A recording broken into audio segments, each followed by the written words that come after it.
itong classmate mo nandito do. Paano siya pumapasok sa school mo? Ha? Papuntang airbase? Doon lang, palabas dito.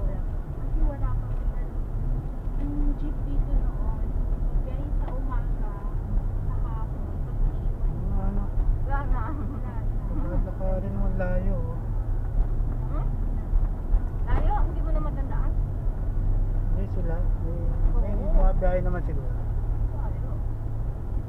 May nagsiservice sa kanila. Dati ito, wala. Ayun na, yun na yung ano, sa Virginia yun na. Dito ang Ayun, entrada? mataas na kahoy na yun. Ayun.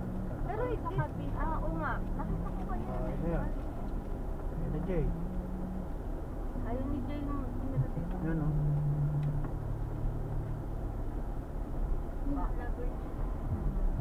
This 14, di ba?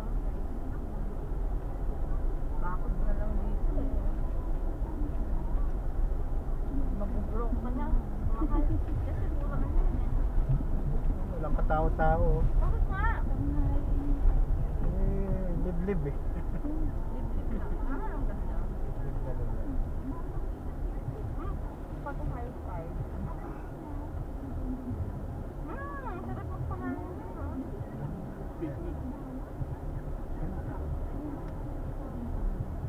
Hala, mamangka kayo dyan? Hindi dito, sa kabilang side. Ay, hindi. Doon tayo sa kabila, dito na. Sa kabilang side. Kabila na lang para may kubo. May tao sa kubo eh. Ang ingat na mamamang ka ngayon. Kasi